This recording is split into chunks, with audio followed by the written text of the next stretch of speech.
जो electronic circuits होते हैं, इलेक्ट्रॉनिक सर्किट्स में ओके और इलेक्ट्रिकल बहुत सारी इलेक्ट्रिकल सर्किट होती है जिसमें हमको एनर्जी को स्टोर करने की जरूरत पड़ती है। तो जैसे कैपेसिटर होता है, तो कैपेसिटर में जैसे एनर्जी को स्टोर करने की जरूरत पड़ती है, वैसे ही हमको इंडक्टर जो है बहुत सारी जगह पे इंडक्टर भी एज ए एनर्जी स्टोर करने के कंपोनेंट की तरह इसको यूज किया जाता है। ओके, तो यहाँ पे हमारे पास सेल्फ इंडक्टेंस हम यहाँ पे देखते हैं। तो एक्चुअल में सेल्फ इंडक्टेंस क्या है, तो ये भी एक इलेक्ट्रॉनिक कंपोनेंट, समझना ये कंसेप्ट है, बट ये एक्चुअल में रियल में क्या होता है, तो इंडक्टेंस भी एक कैपेसिटर के जैसा ही सिलिंड्रिकल कंपोनेंट, एक सिलेंडर जैसा कंपोनेंट आता है, छोटा आता है बड़ा आता है, जिस हिसाब से आपको उसकी कैपेसिटी रिक्वायर्ड होती है उस हिसाब से उसकी साइज रहती है। तो यहाँ पे हमको इंडक्टर है जिसको हम बोलते हैं इंडक्टर, कंपोनेंट को क्या बोलते हैं, इंडक्टर, और ये जो फेनोमेना है इसको हम बोलते हैं इंडक्टेंस।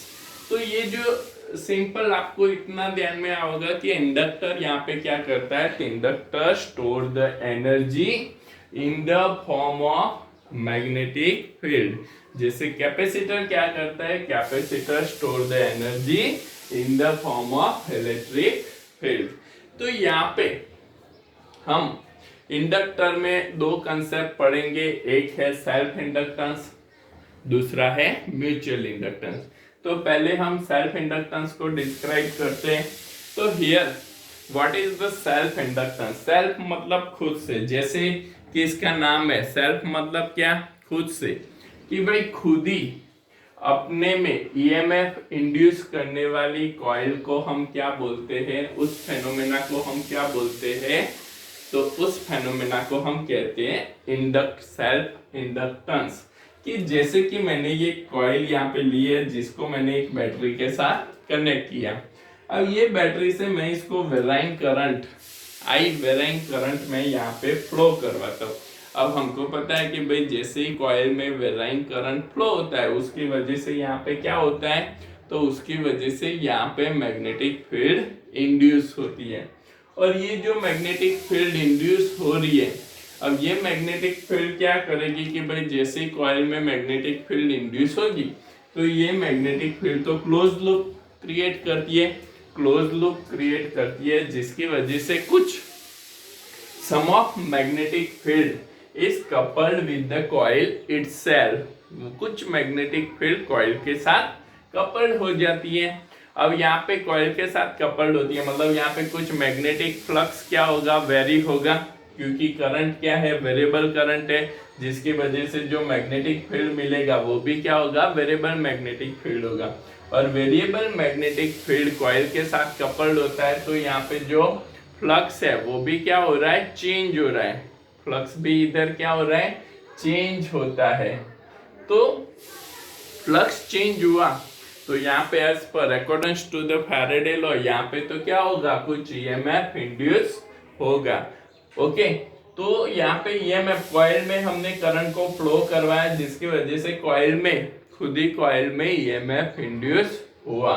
इस कंसेप्ट को हम बोलते हैं सेल्फ, कॉइल ने खुद ही अपने में करंट फ्लो किया और खुद ही अपने में ईएमएफ इंड्यूस किया, that's why it is called the self inductance. तो सेल्फ इंडक्टेंस क्या है, EMF can be induce in a single isolated coil है भाई, इसमें दूसरी कोई मैग्नेटिक फील्ड कपल्ड नहीं होती है। Due to change of flux through the coil by means of varying the current through the same coil is called the self inductance। इसको हम क्या बोलते हैं, सेल्फ इंडक्टेंस कहते हैं। तो यहाँ पे हमने एक कॉइल लिया है, ये कॉइल के साथ हमने बैटरी कनेक्ट की है। ओके, अब जैसे ये बैटरी में से हम करंट को फ्लो करवाते हैं उसकी वजह से यहाँ पे कुछ ईएमएफ इंड्यूस हो रहा है। तो सपोज कंसीडर करो, here consider a coil with number of turns n number of turns की हम एक कॉइल कंसीडर कर रहे हैं n। Current through the coil is I. ये कॉइल में से जो करंट फ्लो हो रहा है वो कितना है, आई करंट यहाँ पे फ्लो हो रहा है, ऐसा हम यहाँ पे ले रहे हैं। Thus, due to I current, total magnetic flux is due to the I current, total magnetic flux यहाँ पे कितना मिल रहा है, N5 proportional to I। कितना मैग्नेटिक फ्लक्स मिल रहा है, N5 proportional to I, क्योंकि total magnetic flux is directly proportional to current through the coil. अगर हम यहाँ पे करंट इंक्रीज करते हैं तो मैग्नेटिक फ्लक्स भी यहाँ पे क्या होगा, इंक्रीज होगा। इसलिए N5 प्रोपोर्शनल टू I हमको जो पता है वो हम यहाँ पे लिख सकते हैं। नाउ अब यहाँ पे प्रोपोर्शनलिटी कांस्टेंट है, तो प्रोपोर्शनलिटी कांस्टेंट तो हम क्या ले रहे हैं, L is a proportionality constant, तो N5 इक्वल्स टू क्या होगा, Li होगा। N5 equals to Li and L is a self inductance. यहाँ पे L जो प्रोपोर्शनलिटी कांस्टेंट हमने लिया है, ये प्रोपोर्शनलिटी कांस्टेंट को हम क्या बोलते हैं, सेल्फ इंडक्टेंस। मतलब जब भी कहीं पे भी सेल्फ इंडक्टेंस को हम किससे डिनोट करेंगे, कैपिटल L से डिनोट करेंगे। मतलब आपको यहाँ पे फिजिक्स में कैपिटल L दिखता है, उसका मतलब क्या हुआ, this is the self inductance. तो L is a self inductance. अब L को हम सब्जेक्ट करते हैं तो हमको क्या मिलेगा, L को यहाँ से सब्जेक्ट किया तो क्या मिला, L इक्वल्स टू N5/I। मतलब सपोज आपको नंबर ऑफ टर्न्स दिए हैं, the flux coupled with the single turn आपको दिया है और टोटल करंट I दिया है, तो यहाँ पे हमको self inductance L equals to N5/I मिलेगा ना। एक ये फॉर्मूला आपको ध्यान में रखना है कि भाई कहीं पे भी एमसीक्यू में और न्यूमेरिकल में हमको सेल्फ इंडक्टेंस निकालना है तो L इक्वल्स टू N5/I से निकाल सकते हैं। Now the EMF induce in given coil according to the Faraday law. अब यहाँ पे ये जो according to the Faraday law, यहाँ पे कितना EMF इंड्यूस हो रहा है। फैराडे लॉ तो हमको पता है, फैराडे लॉ क्या है, epsilon equals to minus d5 total by dt, total flux.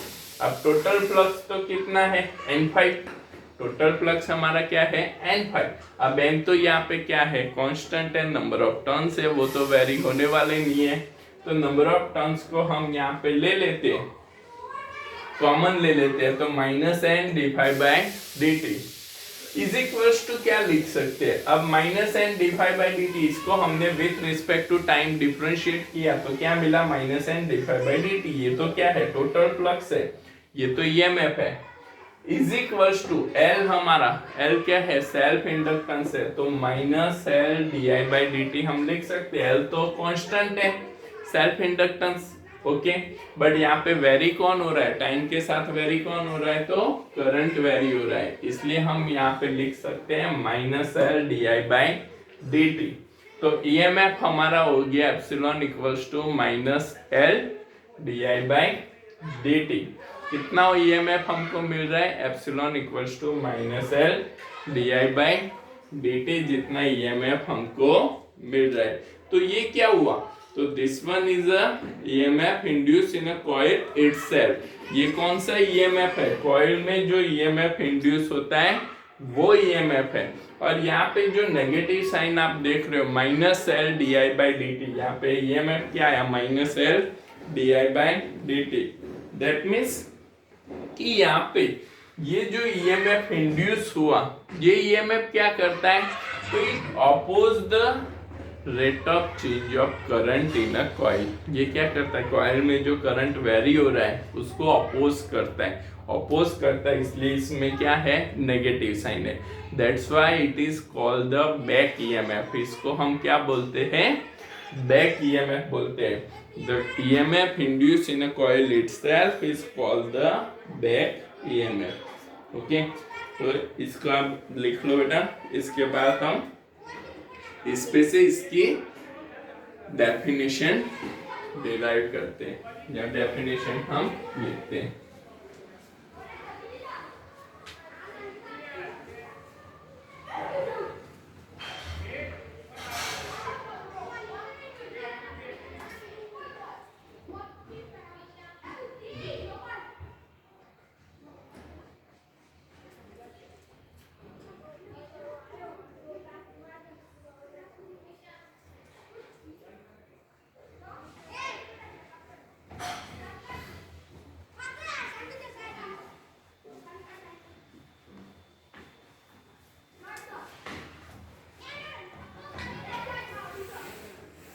Okay, तो जो ईएमएफ इंड्यूस हो रहा है वो क्या कर रहा है, it oppose the change in a current. Okay, ये आपको ध्यान में रखना है। नेगेटिव साइन क्या शो करता है कि it oppose the change in a current. मैं यहाँ पे लिख लेता हूँ, the EMF induce is opposes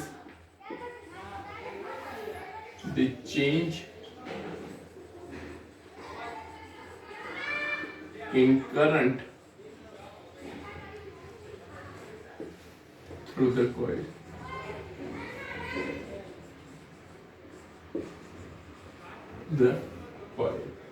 okay, इसीलिए यहाँ पे हमने नेगेटिव साइन शो किए। Now we define the self inductance. Definition,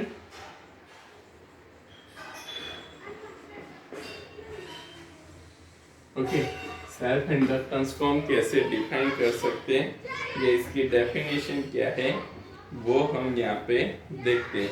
तो जैसे हमने यहाँ पे लिया from the equation 1, L equals to n phi by I, समझना, L equals to n phi by I है।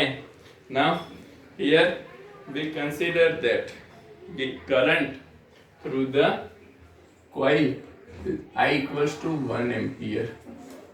करंट कितना है, 1 एम्पियर है। तो बचा क्या, L equals to n phi हुआ, बचा क्या, करंट जब हम 1 एम्पियर ले लेते हैं तो बचा क्या, L equals to n phi।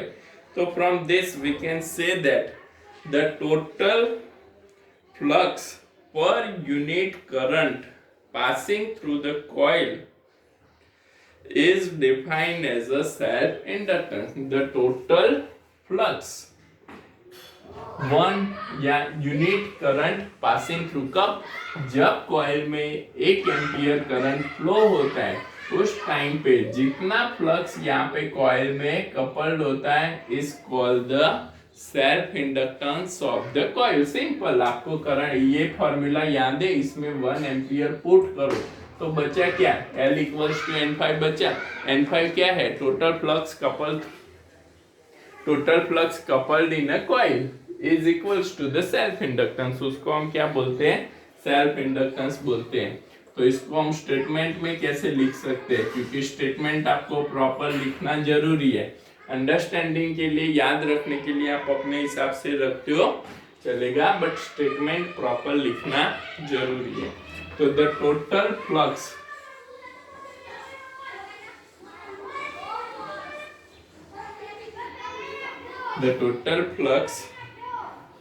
per unit time,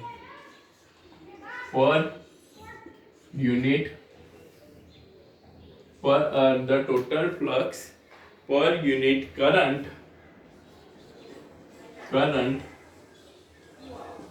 passing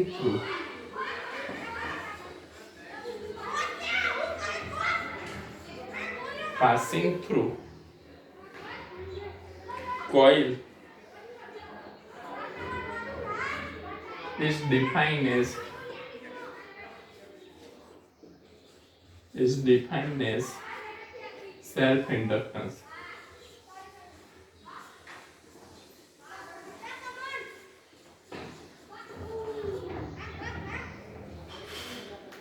self inductance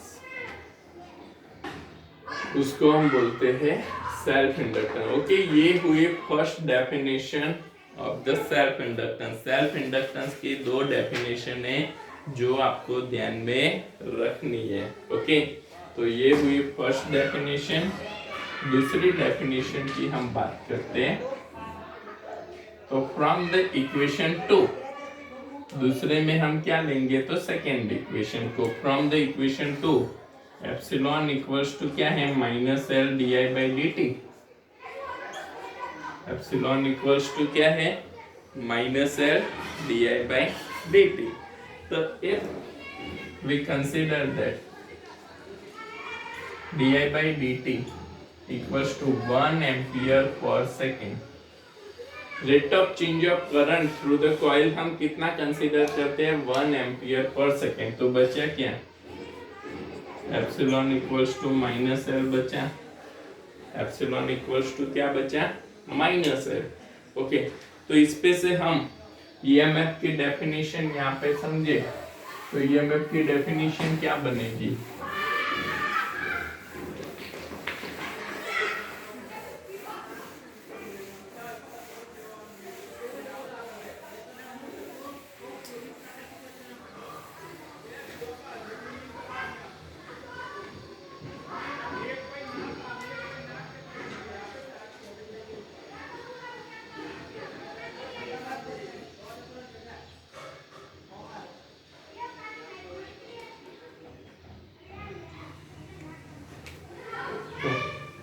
EMF को हम कैसे सेल्फ इंडक्टेंस को हम कैसे डिफाइन कर सकते हैं।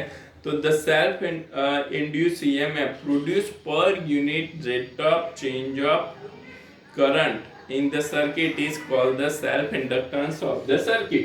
यहाँ पे rate of change of current हमने क्या ले लिया unit.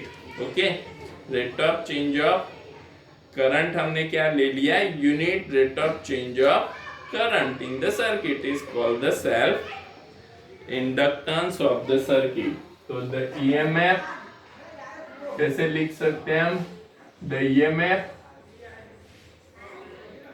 Induce in a coil per unit rate of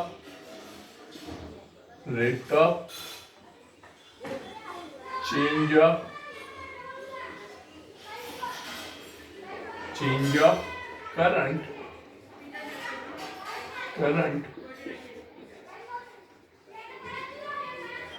through coil is equal to self inductance is equals to self inductance. इसको हम क्या बोलते हैं सेल्फ इंडक्टेंस कहते हैं। The EMF induce in coil per unit rate of change of current through coil is equal to self inductance of the coil. इसको हम self inductance of the coil कहते हैं। अब इसका यूनिट क्या है unit of the self inductance. तो unit यहाँ पे हम समझे तो यूनिट इसका कैसे हम याद रखेंगे। तो समझो सिंपल है यहाँ पे यूनिट इसका L का यूनिट निकालना है।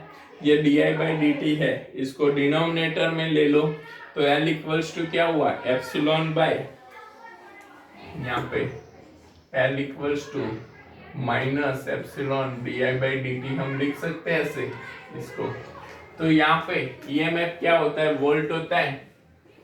तो ईएमएफ है हमारा वोल्ट करंट डिनोमिनेटर का डिनोमिनेटर सेकेंड इनटू एम्पियर। तो इसका यूनिट हम क्या लिख सकते हैं वोल्ट सेकेंड पर एम्पियर या either from the scientist name of Henry it is called as a Henry और denoted as a capital H। इसको हम हेनरी से भी डिनोट कर सकते हैं कैपिटल H से भी हम डिनोट कर सकते हैं और वेबर पर एम्पियर भी हम ले सकते हैं। तो इसका यूनिट क्या याद रखेंगे हम वोल्ट सेकेंड पर एम्पियर हेनरी या वेबर पर एम्पियर क्या है वेबर पर एम्पियर। और इसका डायमेंशनल फॉर्मूला है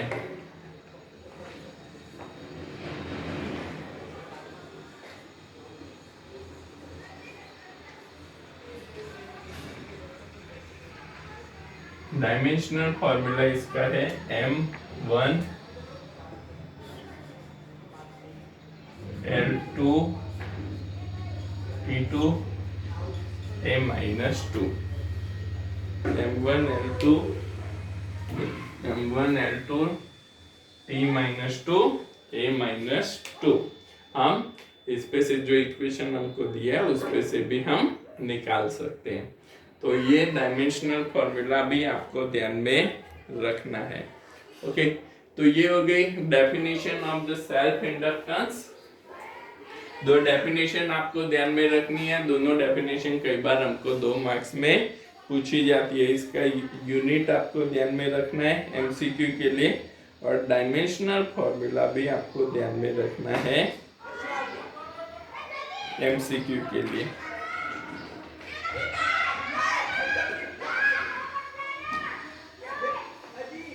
ओके, तो ये लिख लो डेफिनेशंस और डायमेंशनल फॉर्मूला।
अभी हम इसमें ही सेल्फ इंडक्टेंस में ही we can derive the formula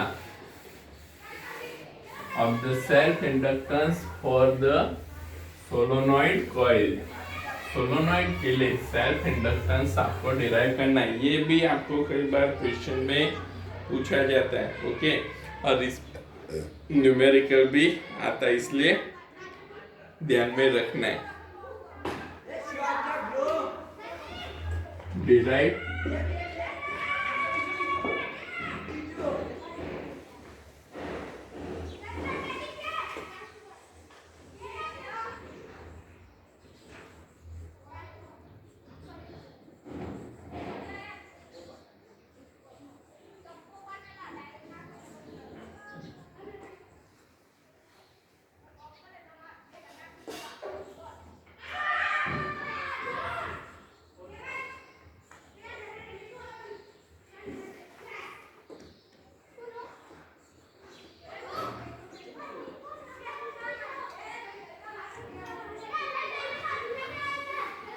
derive the self inductance for very long solenoid।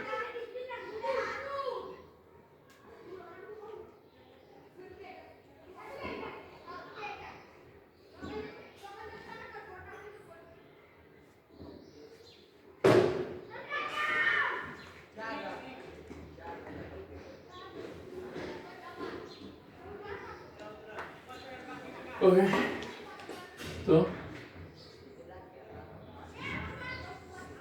let us consider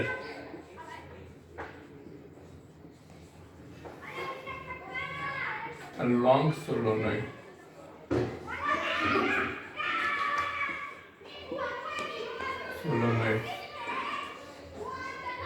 with cross sectional area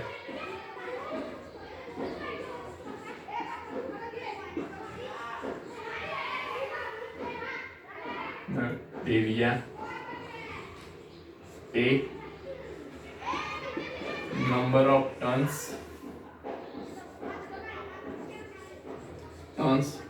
per unit length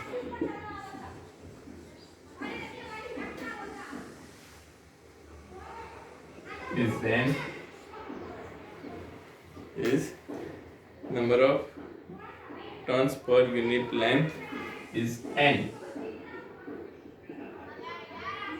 and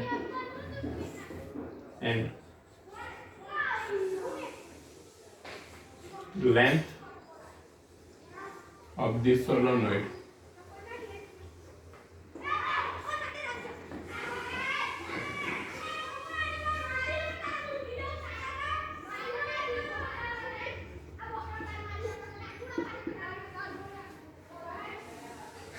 is air. Okay, अब यहाँ पे the magnetic field, हमने एक solenoid हम यहाँ पे consider कर लेते हैं, ये हमारा हो गया सोलोनॉइड। ओके, इसमें हम कितना करंट दे रहे हैं, आई करंट दे रहे हैं। इसकी लेंथ क्या है, L is a length. Okay, cross sectional area A and number of turns is N। तो यहाँ पे हम इस सोलोनॉइड में आई करंट फ्लो करते हैं, जिसकी वजह से यहाँ पे ये सोलोनॉइड में क्या होगा, मैग्नेटिक फील्ड इंड्यूस होगा। अब ये जो मैग्नेटिक फील्ड इंड्यूस हो रहा है, तो कितना मैग्नेटिक फील्ड इंड्यूस होगा सोलोनॉइड का हमको पता है, ऑलरेडी हम पढ़ चुके हैं। तो the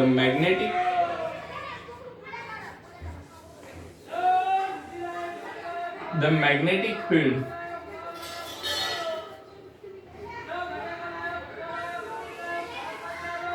induced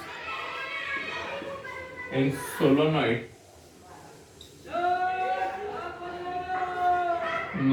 is B equals to mu naught n I। कितना मैग्नेटिक फील्ड है हमको पता है, B equals to mu naught n I, जितना मैग्नेटिक फील्ड यहाँ पे इंड्यूस होता है। तो ये तो हमको सोलोनॉइड का मैग्नेटिक फील्ड पता है, तो सोलोनॉइड का मैग्नेटिक फील्ड हमको मिल गया ना। द टोटल फ्लक्स, अब ये मैग्नेटिक फील्ड है, ये मैग्नेटिक फील्ड कहाँ पे कपल्ड हो रहा है, तो वापिस खुद ही सोलोनॉइड में कपल्ड होता है। ये मैग्नेटिक फील्ड कहाँ पे कपल्ड हो रहा है, तो खुद ही सोलोनॉइड में कपल्ड होता है, जिसकी वजह से यहाँ पे द मैग्नेटिक फ्लक्स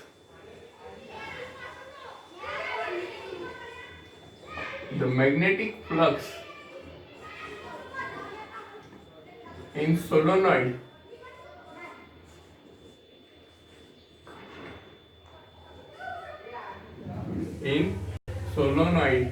is, तो कितना फ्लक्स होगा, n इंटू 5 है। अब n इंटू 5 फ्लक्स हमको पता है 5 इक्वल्स टू क्या होता है, b इंटू a होता है।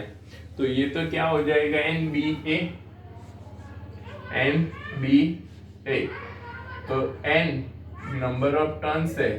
यहाँ पे मैग्नेटिक फील्ड हमको पता है, मैग्नेटिक फील्ड कितनी है, या n को भी अगर हम रिप्लेस करते हैं तो n क्या होता है, तो स्मॉल n हो जाएगा into length l। Capital N क्या है, total number of turns, and small n क्या है, number of turns per unit length. तो स्मॉल n इंटू l हम लेते हैं, इसका मतलब क्या हुआ कि टोटल नंबर ऑफ टर्न्स हो गई। Magnetic field mu naught n I, और इसका एरिया क्या होता है, तो पाई आर स्क्वायर। इसका एरिया हम पाई आर स्क्वायर ले सकते हैं, और एरिया ए भी हम रख सकते हैं। तो यहाँ पे ये mu naught n square L I into a हम यहाँ पे ले सकते हैं।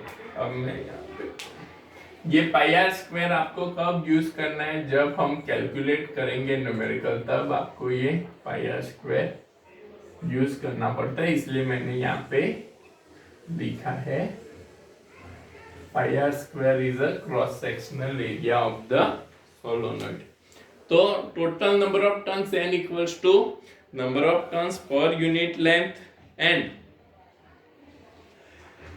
Area is equals to cross sectional area pi r square. Now the magnetic यहाँ पे n5 divide by current I ले लेते हैं इक्वल्स टू क्या बचा, mu naught n square l into a. अब n5 बाई I तो क्या है, तो this is the self inductance cell. ये क्या है, ये तो सेल्फ इंडक्टेंस सेल है। Mu naught n square L into a, ये हमको क्या देता है, तो this one is a self inductance L. तो एल इक्वल्स टू हमको मिलता है mu naught n square a into L. Okay, ये हमको कब मिलेगा, when the air is filled in a solenoid. self inductance for a free space. Self inductance for vacuum or free space. Yeah, if we filled a material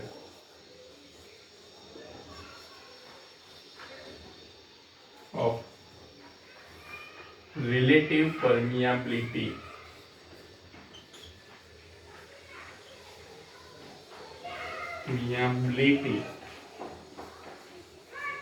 mu of R, material of relative permeability mu of R in solenoid, then this self inductance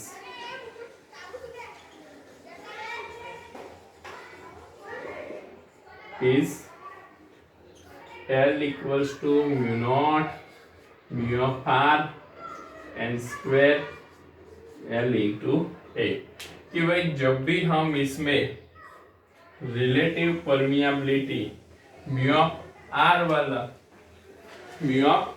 वाला हम यहाँ पे material field करते हैं, तो यहाँ पे इसका सेल्फ इंडक्टेंस भी क्या होगा, इंक्रीज हो जाएगा। और इंक्रीज कितना होगा, तो L equals to mu naught mu of R n square L into a. तो जब भी हमको रिलेटिव परमियाबिलिटी दी हुई है तो उस टाइम पे हम इसको L equals to mu naught mu of R n square L into a को यूज करके सेल्फ इंडक्टेंस यहाँ पे कैलकुलेट कर सकते हैं। ओके, तो this is the self inductance for the very long solenoid. ये क्वेश्चन भी हमको कई बार 2 मार्क्स में पूछा जाता है, इसलिए अच्छे से ध्यान में रख के इसको नोट डाउन कर लो फटाफट।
ओके, तो ये हो गया self inductance for a solenoid. अभी हम यहाँ पे energy, total energy stored in a inductor derive करते हैं।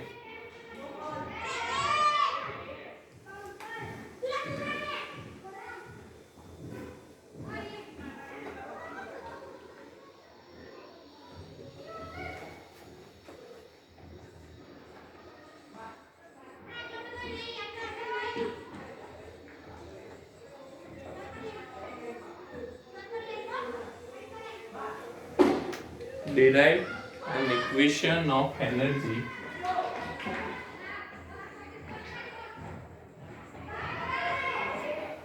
of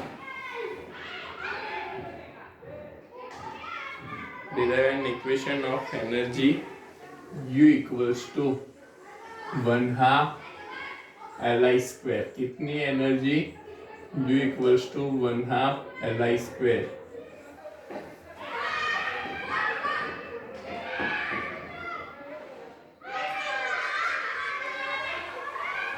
Stored in inductor.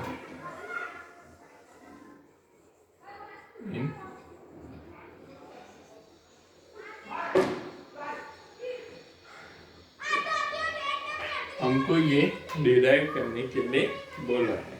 Okay बेटा.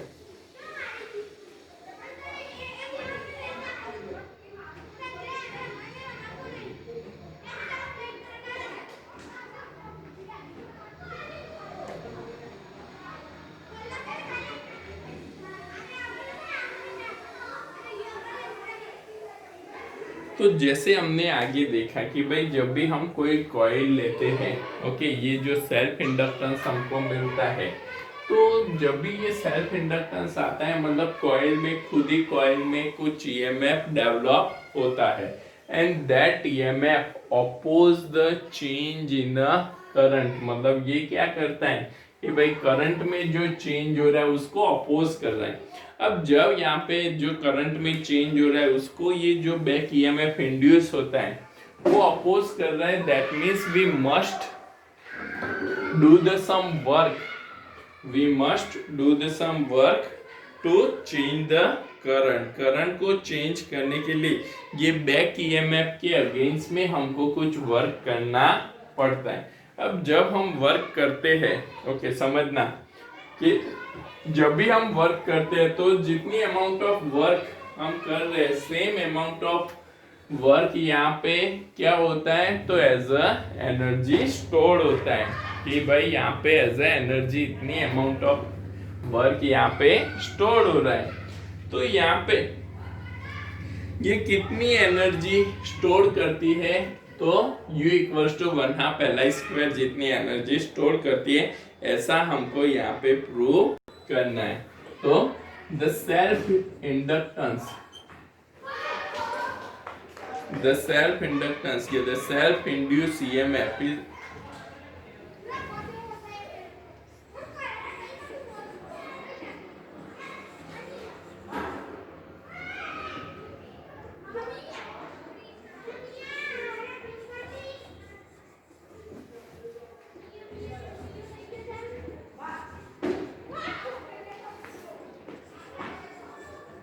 जिसको हम क्या बोलते हैं, बैक ईएमएफ भी कहते हैं.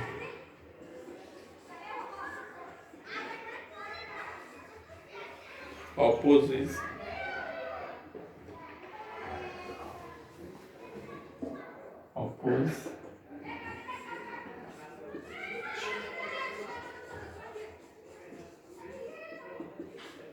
changing current.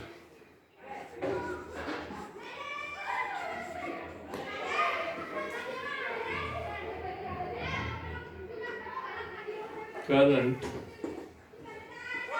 in a circuit.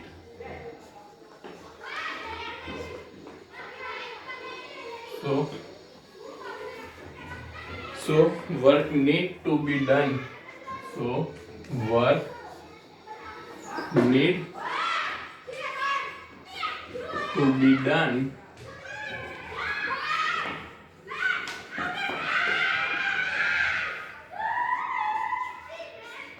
against the back EMF.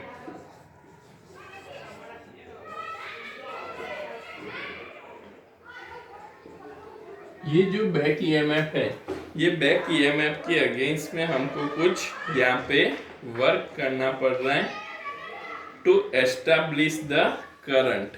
To establish the current.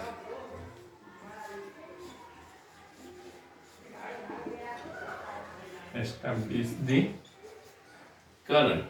Okay, तो ये जो वर्क हो रहा है, ये कितना वर्क हो रहा है, तो the work done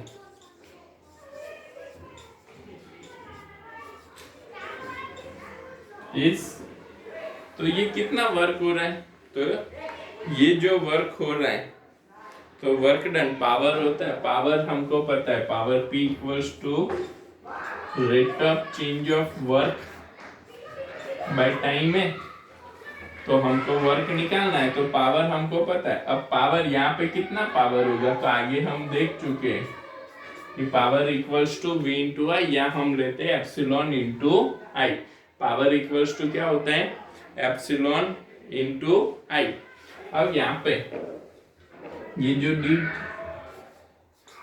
W by D of T equals to epsilon into I है, तो इसको हम आगे समझे।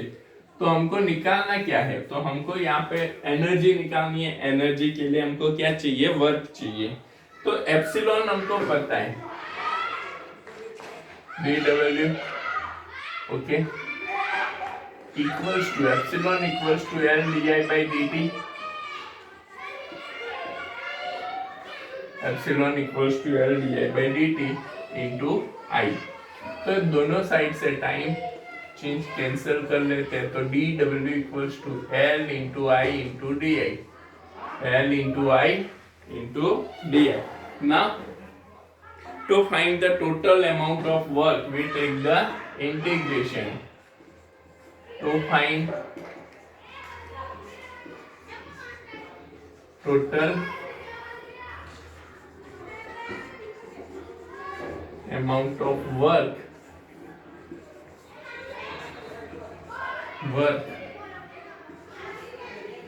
we take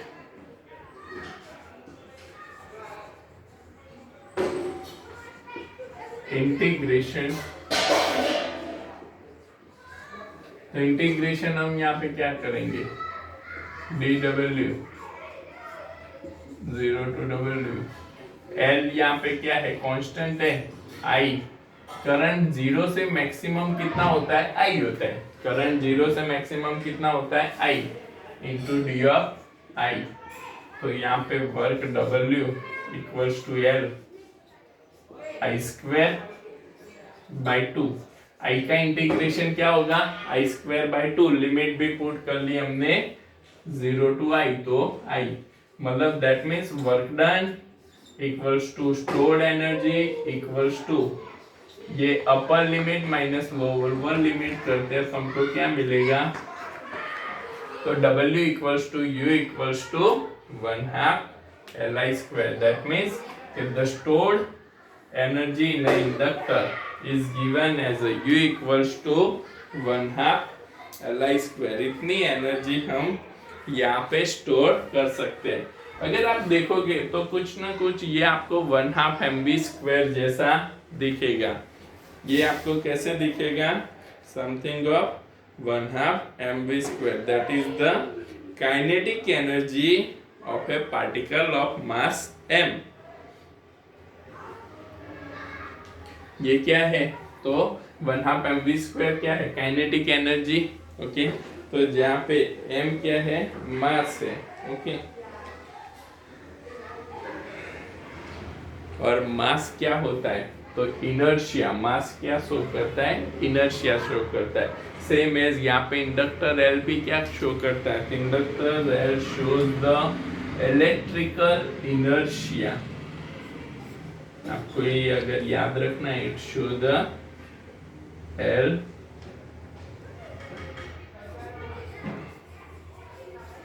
show the electrical inertia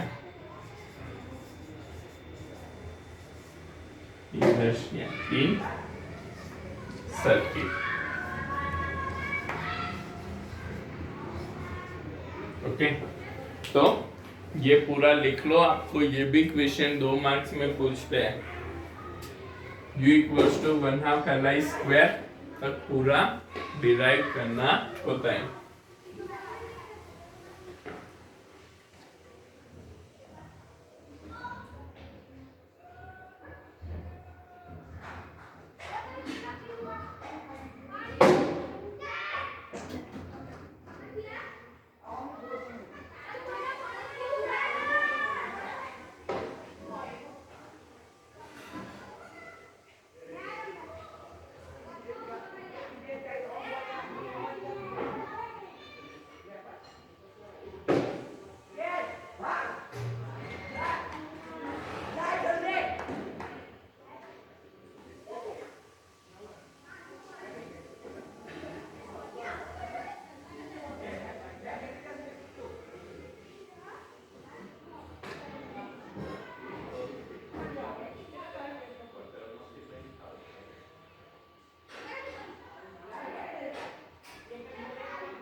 okay, तो ये हो गया हमारा पूरा सेल्फ इंडक्टेंस। कल हम नेक्स्ट क्लास में म्यूचुअल इंडक्टेंस देखेंगे और बाद में इस पे से क्वेश्चन। ओके, आज के लिए इतना रखते हैं, कल नेक्स्ट क्लास में म्यूचुअल इंडक्टेंस करेंगे।